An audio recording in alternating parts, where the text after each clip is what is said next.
Hi friends, welcome to அக்ஷயா.com. இன்றைக்கி இந்த வீடியோவில் கிராமத்து சுவையில் நல்ல காரசாரமான ஈஸியான ரொம்ப டிஃப்ரெண்ட்டான ஒரு சைட் டிஷ் ரெசிபி. இது ஒன்று மட்டும் செய்தாலே போதுங்க. இட்லி, தோசை, சப்பாத்தி, சாதம், ஆப்பம், இடியாப்பம் எல்லாத்துக்குமே சூப்பராக அருமையாக இருக்கும். வாங்க எப்படி செய்யறதுன்னு பார்க்கலாம். அதுக்கு ஒரு வானலை சூடு பண்ணியிருக்கேன். அதில் 2 டீஸ்பூன் அளவுக்கு எண்ணெய் ஊற்றிக்கங்க. எண்ணெய் சூடான பிறகு இதில் 300 கிராம் அளவுக்கு கத்திரிக்காய் சேர்த்துக்கங்க. நல்லா தண்ணியில் அலசிட்டு காம்பை கட் பண்ணிவிட்டு சேர்த்துருக்கங்க. இது மாதிரி மெலிசாக இருக்க கத்திரிக்காய் சேர்த்திங்கன்னா சீக்கிரமாகவே வதங்கி வெந்துடும், மசிக்கவும் ஈஸியாக இருக்குங்க. இப்போ இது கூடவே 2 மீடியம் சைஸ் பழுத்த தக்காளி காம்பு பகுதியை கட் பண்ணிவிட்டு இது மாதிரி லைட்டாக 2-3 கோடு போட்டு சேர்த்துக்கங்க. அப்போ தான் வெந்த பிறகு தோல் உரிக்க ஈஸியாக இருக்கும். கூடவே உரிச்ச பூண்டு ஒரு 10லேருந்து 12 பூண்டு பல் சேர்த்து நல்லா வதக்கிக்கங்க. அடுப்பை ஹை ஃப்ளேம்லேயே வச்சு ஒரு 2-3 நிமிஷம் வதக்கினீங்கனாலே போதும்.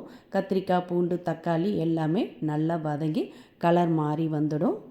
இதே நீங்கள் எந்த கத்திரிக்காய் வந்தாலும் சேர்த்து செய்யலாம். ஆனால் வதங்கிறதுக்கு தான் கொஞ்சம் டைம் எடுக்கும். பாருங்கள், இது மாதிரி வதங்கி கொஞ்சம் கலர் மாறி வந்ததும் அடுப்பை ஆஃப் பண்ணிவிட்டு அப்படியே லைட்டாக ஆற விட்டுடுங்க. தக்காளி நல்லா வதங்கி மேல் தோல்லாம் உறிஞ்சி வந்திருக்கு பாருங்கள். லைட்டாக ஆறின பிறகு இதோட மேல் தோலை உரிச்சிட்டு இதை அப்படியே மேஷரால் மசிச்சு விட்டுக்கலாம். மத்தால் கூட நீங்கள் மசிச்சிக்கலாங்க. இதை நீங்கள் மிக்சர் ஜாரில் அரைச்சி எடுத்திங்கன்னா ரொம்ப குழப்பாகிடும். அதனால் இந்த மாதிரி மசிச்சு சேர்த்திங்கன்னா சாப்பிட நல்லா சுவையாக அருமையாக இருக்கும். இப்போ பாருங்கள், நல்லா வதங்கி வெந்து வந்ததுனால இது மாதிரி மேஷராலே நல்லா மசிச்சு விட்டுட்டேன்.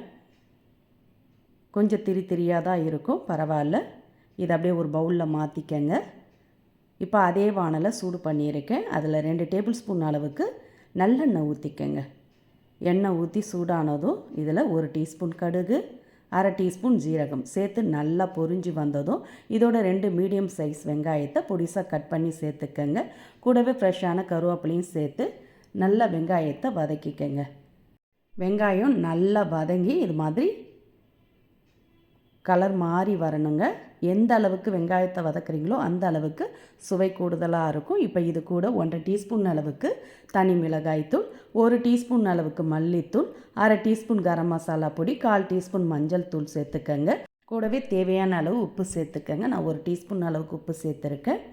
இப்போ அந்த எண்ணெயிலே நல்லா மசாலாவோட பச்சை வாசனை போகிற அளவுக்கு நல்லா கலந்த பிறகு இதோட 200 ml அளவுக்கு தயிர், அதிக புளிப்பில்லாத ஃப்ரெஷ்ஷான தயிராக சேர்த்துக்கங்க. சேர்த்து நல்லா கலந்துக்கங்க. எக்ஸ்ட்ரா தண்ணீரில் எதுவும் சேர்க்க வேண்டியது இல்லைங்க. தயிர்லே தான் இந்த தொக்கு செய்கிறோம். இப்போ நல்லா கலந்த பிறகு ஒரு 2 நிமிஷம் அப்படியே கொதிக்க விடுங்க. அடுப்பை ஹை ஃப்ளேமில் வச்சு பாருங்கள், நல்லா கொதித்து எண்ணெய்லாம் பிரிஞ்சு வந்திருக்கு. இப்போ இதில் நம்ம மசிச்சு எடுத்து வச்ச கத்திரிக்காவை சேர்த்துக்கங்க.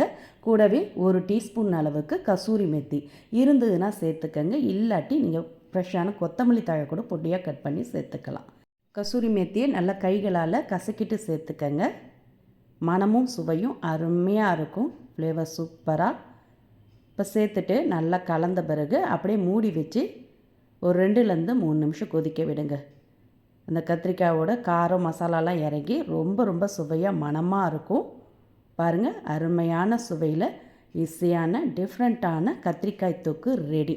இது வரைக்கும் கத்திரிக்காயில் இந்த மாதிரி ஒரு சைடு செஞ்சு சாப்பிட்டு இருக்கவே மாட்டீங்க. கிராமத்து சுவையில் ஒரு தடவை செஞ்சு கொடுத்து பாருங்கள். சூடான சாதத்தோடு சேர்த்து பிசைஞ்சு சாப்பிட்டாலும் அருமையாக இருக்கும். இட்லி, தோசை, சப்பாத்தி, பூரி, ஆப்பம், இடியாப்பம், அதுவும் இல்லாமல் குஸ்காவோடு சேர்த்து சாப்பிட்டாலும் நல்லா இருக்குங்க. பிரியாணியோடு சேர்த்து சாப்பிட்டாலும் சூப்பராக இருக்கும். கத்திரிக்காய் பிடிக்காதவர்கள் கூட ரொம்ப விரும்பி கேட்டு வாங்கி சாப்பிடுவாங்க. அம்புட்டு ருசியாக இருக்குங்க. ஒரு வாரத்துக்கு டேஸ்ட்டு மறக்கவே மாட்டீங்க. ருசி நாக்கிலே நிற்கும். இதை ஒரு தடவை செஞ்சு வச்சிட்டிங்கன்னா போதும், ஒரு வாரம் கூட நீங்கள் வச்சு சாப்பிட்லாம். சூப்பரான இந்த கத்திரிக்காய் தொக்கு ரெசிபியை நீங்களும் இதே மாதிரி இதே அளவுகளோடு கண்டிப்பாக ட்ரை பண்ணி பாருங்கள். இந்த ரெசிபி பிடிச்சிருந்தால் லைக் பண்ணுங்கள், ஷேர் பண்ணுங்கள். மறக்காமல் நம்மளுடைய சேனலையும் சப்ஸ்கிரைப் பண்ணிவிடுங்க. நன்றி, வணக்கம்.